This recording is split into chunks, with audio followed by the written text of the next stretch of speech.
Assalamu alaikum wa rahmatullahi ta'ala wa barakatuhu. Chers frères talibés, chers frères musulmans, nous allons continuer donc le travail sur l'étude approfondie de Munawwir Sudur, l'éclairage des cœurs, écrit par le Cheikh Ahmad Bamba Khadim Rassoul. Donc, la dernière fois, on avait parlé de la purification du cœur, qui est une condition nécessaire pour que les membres du corps soient préservés. Préservés contre quoi? Contre ce qu'on appelle les péchés graves. On avait parlé de ces péchés dans les séances passées. Il y avait les péchés mineurs et les péchés majeurs qui étaient au nombre de 20, qu'on avait cités. Donc, l'essentiel du travail ici, c'est donc la purification du cœur. C'est pourquoi le Cheikh a dit, dans le chapitre 2, dans la section Fi Tathhir al-Qalb wa Jumlat al-Jawarih, dans la purification du cœur et des membres du corps et la préservation des membres du corps, il dit فَأَصْلِحِ الْقَلْبَ بِلَا تَدْنِيسٍ حَتَّى تُرَى بِاللَّهِ ذَا تَعْنِيسٍ. Il dit que ta préoccupation majeure soit فَأَصْلِحِ الْقَلْبَ, la purification du cœur, jusqu'à ce qu'il ne reste pas une seule tache de souillure dans le cœur. حَتَّى تُرَى بِاللَّهِ ذَا تَعْنِيسٍ. Il dit c'est à ce prix-là qu'à travers la vision intérieure du cœur, tu ne vois plus qu'Allah subhanahu wa ta'ala dans tout ce que tu vois. Zat ta'anis, c'est à ce prix-là que tu vis au voisinage d'Allah, dans l'intimité d'Allah subhanahu wa ta'ala. Donc l'intimité d'Allah, on l'obtient par le cœur. C'est au niveau du cœur que l'on s'entretient avec Allah subhanahu wa ta'ala. C'est au niveau du cœur que l'on vit en intimité avec Allah. Parce que, comme disent certains grands mystiques, Al-Qalbu baytun min buyutillah. Le cœur, quand il est saint, quand il est propre, est une demeure parmi les demeures d'Allah subhanahu wa ta'ala. On dit que rien ne peut contenir Allah subhanahu wa ta'ala, sauf un cœur pur, un cœur propre, le cœur du croyant. Pourquoi?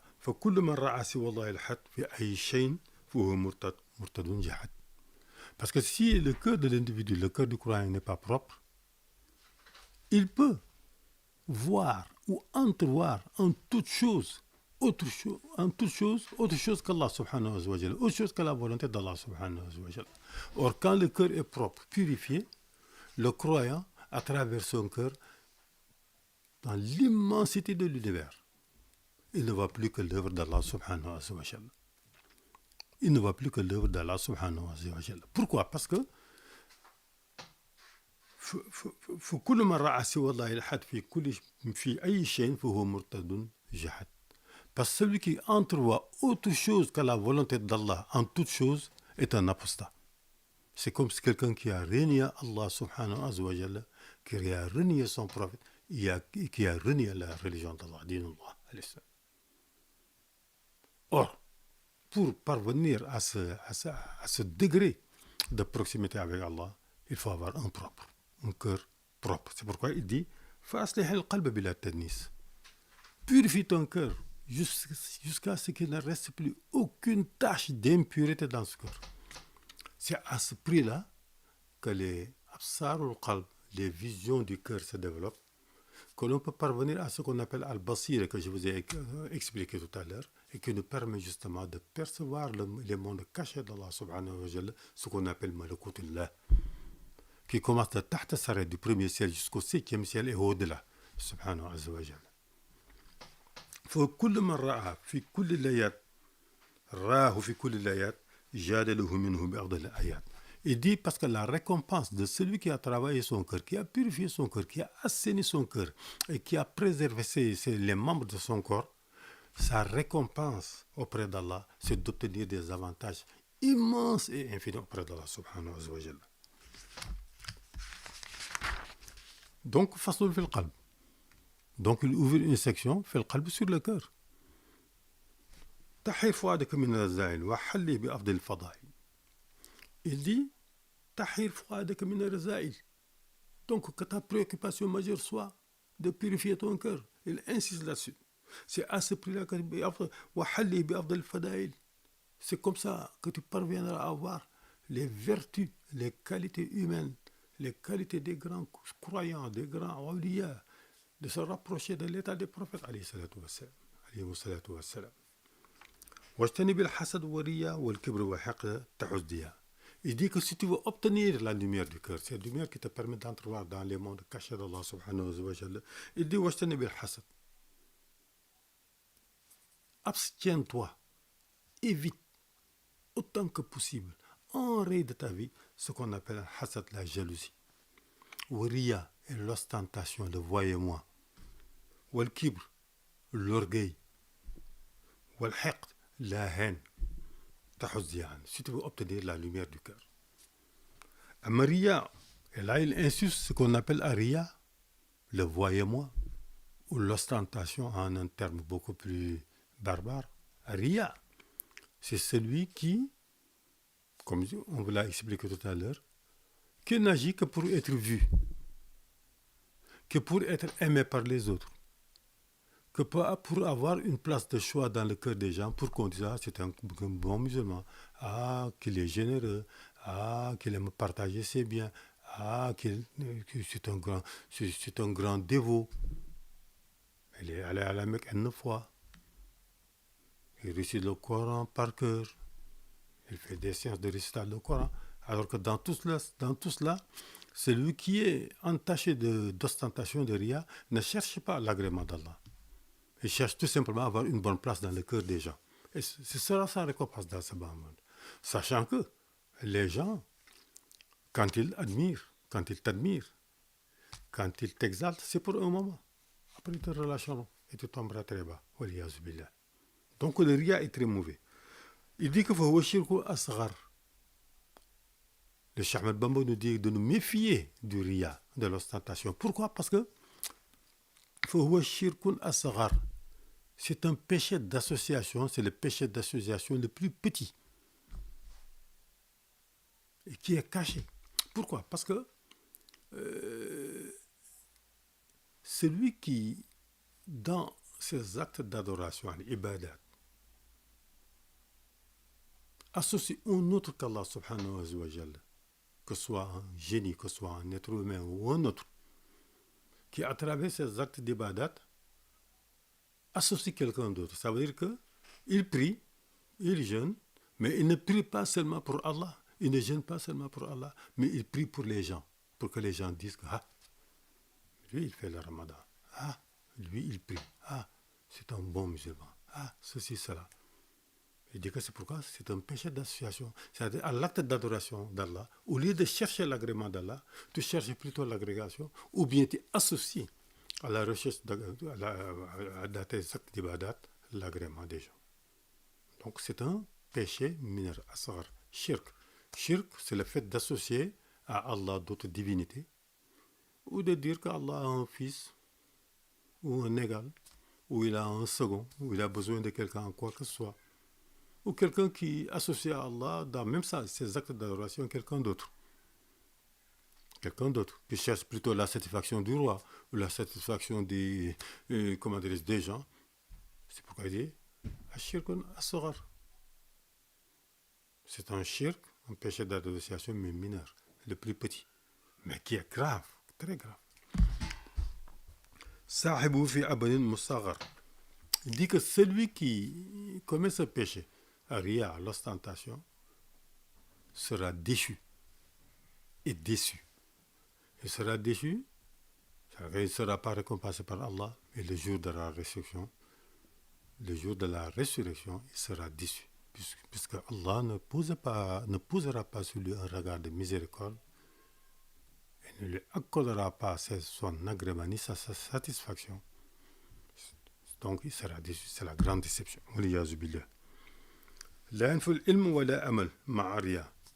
Il dit que celui qui est victime de cet état d'esprit très mauvais, riya, l'ostentation, il dit que celui-là, même s'il cherche la connaissance, même s'il acquiert la connaissance, même s'il met en pratique ses connaissances, il ne sera pas récompensé par Allah. Pourquoi? Parce qu'il a cherché la connaissance, non pas pour l'amour, pour la satisfaction d'Allah. Il ne pratique pas ses connaissances, non pas pour mériter la récompense d'Allah et l'agrément d'Allah, mais il le fait pour les yeux des gens. Pour qu'on dise, oh, qu'est-ce qu'il est savant, oh, qu'est-ce qu'il est pieux. Voilà sa récompense. C'est pourquoi il dit que il sera déçu le jour de la résurrection. فَمَنْ حَوَاهُ فَالضُّرُ جَمَعَ. Il dit que celui qui est victime de l'ostentation, celui qui a cette maladie, l'ostentation, le voyez-moi, il dit que celui-là, فَالضُّرُ جَمَعَ, il a réuni en lui tous les vices et tout le mal qui puisse exister. وَلِيَعُوذُ بِاللَّهِ. Il réunit en lui tous les vices et tout le mal. Que Dieu nous en préserve. لا تقصدن غير رب الطول في كل سعي مع كل قول. Il dit que ton objectif dans في كل قول, dans tout ce que tu dis, وفي كل سعي, et dans toute démarche religieuse, que ton objectif soit l'agrément رضا الله, l'agrément d'Allah, et non رضا الناس, et non l'agrément des gens. Cherche plutôt l'agrément d'Allah, رضا الله, la satisfaction d'Allah dans ce que tu dis et dans ce que tu fais, au mépris de l'agrément des gens. Parce que l'agrément des gens n'a aucune valeur, ni dans ce monde, ni dans l'autre. لكن ذا طريقه مطول على سالكه معول. Il dit que combattre ces razaïl, ces vices-là dont il avait parlé, combattre ces vices-là, tels que al-hasad, l'orgueil, pardon, la jalousie, wariya, le voyement, l'ostentation, wal-kibr, l'orgueil, wal-hiqd, la haine, wal-ujb, la surestimation de ces actes d'adoration.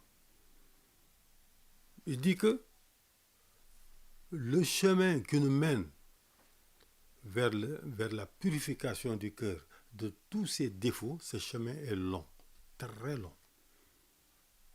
Et il faut généralement beaucoup de courage, beaucoup de patience pour combattre ces maux-là du cœur. Parce que ces maux du cœur, si l'on ne se débarrasse pas de ces maux, nous ne parviendrons jamais, jamais, jamais à accéder à la proximité d'Allah, encore moins à mériter sa satisfaction dans ce monde et dans l'autre. Donc c'est un travail de longue haleine.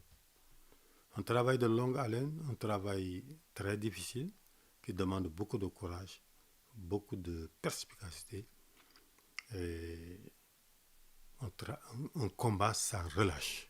Ce qu'on appelle un djihad, un combat sans relâche. Un combat que l'on se livre contre soi-même pour s'améliorer, pour être meilleur. Il dit لا يقدر المكسال والمباهرش عليه أو ذو الاعتراك حرج. Il dit que ce travail-là de purification du cœur,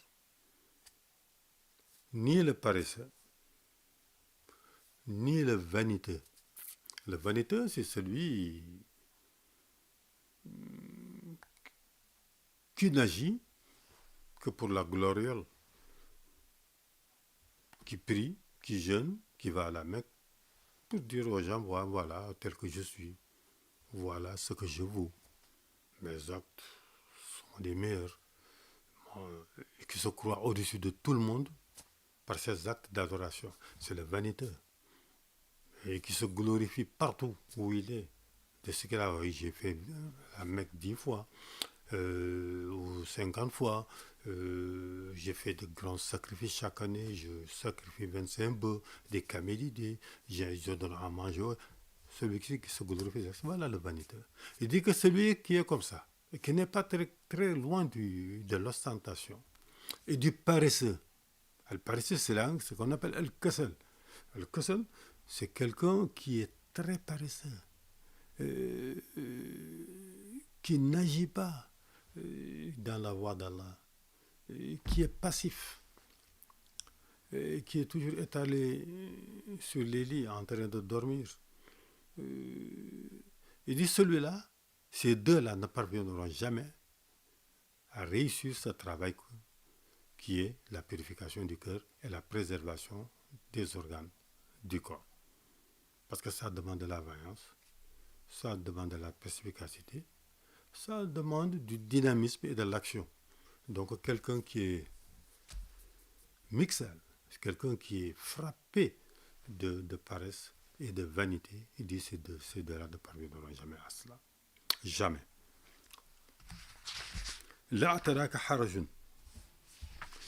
Donc que les péchés qui justement proviennent justement de ces états du cœur, dont il a cité 4, la jalousie, la haine, la vanité, l'amour de soi-même, la surestimation de ses propres actes, l'orgueil, ces maladies du cœur qui entraînent les péchés les plus graves. Il dit que ces péchés-là ne t'empêchent pas, ne constituent pas un obstacle dans ta marche vers Allah subhanahu wa ta'ala. Donc il faut se débarrasser de ces imperfections du cœur pour éviter de tomber dans les péchés qu'engendrent justement ces razaïs, ces défauts majeurs qui sont cachés dans le cœur du croyant.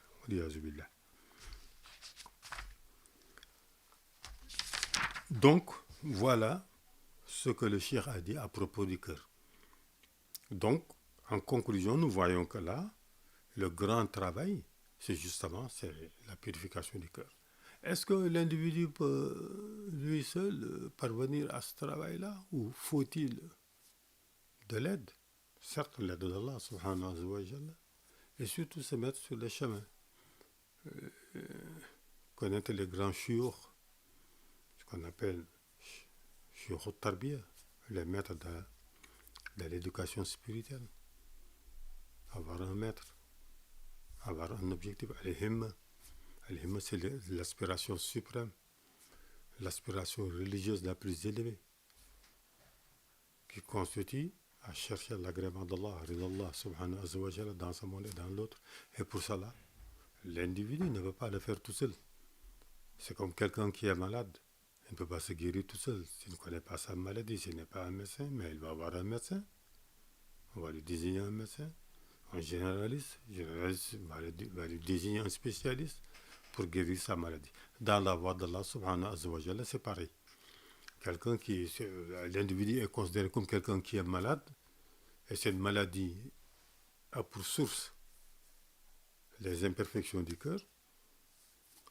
Pour se guérir, il faut guérir le cœur. Donc il faut l'aide de ceux qu'on appelle les médecins de l'âme. Les médecins de l'âme. On dit en Wolof généralement au Sénégal les médecins de l'âme. Les docteurs du batin, les docteurs des maladies cachées du cœur. Ça, c'est de grands chiours, ce qu'on appelle chiours tarbiya. Ils vont vous aider par leur méthode d'éducation, par leur clairvoyance spirituelle, ce qu'on appelle al-basira, à détecter le mal qu'il y a en toi, à te mettre sur le chemin qui te permet par le takhali de te dépouiller de ces mots et de takhali de te parler des vertus cardinales qui t'élèvent vers Allah subhanahu wa ta'ala. Wassalamu alaikum wa rahmatullahi ta'ala wa barakatuh.